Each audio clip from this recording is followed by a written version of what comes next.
ସୁବର୍ଣ୍ଣରେଖାର ଯେତେବେଳେ ଜଳମଗ୍ନ ହେଲା ସେତେବେଳେ ଆମ ଏଇ ତଳିଆ ଅଞ୍ଚଳର ଲୋକମାନେ କେମିତି ପାଣିରେ ମାନେ ଜଳମଗ୍ନ ହେଇକି ଅଛନ୍ତି ଆପଣ ମାନେ ତ ଦେଖିପାରୁଥିବେ ଭିଜୁଆଲିଟି।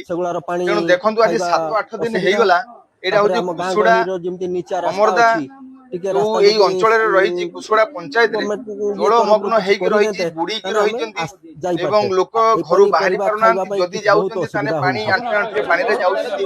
କିନ୍ତୁ ଆଜି ପର୍ଯ୍ୟନ୍ତ 7-8 ଦିନ ହେଇଗଲା ଆଜି ପର୍ଯ୍ୟନ୍ତ ଆମ ପ୍ରଶାସନ ଜଣେ ପହଞ୍ଚି ପାରିଲେନି କି ସେ ଲୋକଙ୍କୁ କିଛି ସାହାଯ୍ୟ ସହାନୁଭୂତି ଦେଇପାରିଲେନି।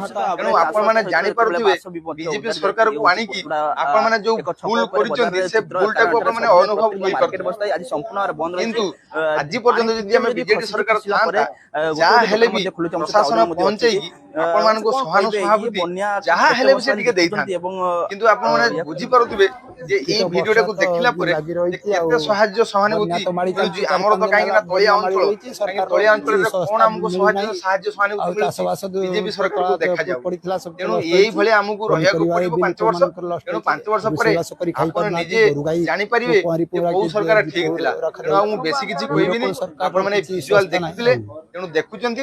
ତେଣୁ ଆପଣ ମାନଙ୍କ ଫାଇସଲା ଆପଣ ମାନେ ହିଁ ଚିନ୍ତାଧାରା ନେବେ, ଆପଣ ମାନେ ଯାହା କରିବେ ନା ମୋର ଆଉ କିଛି କହିବାର ନାହିଁ।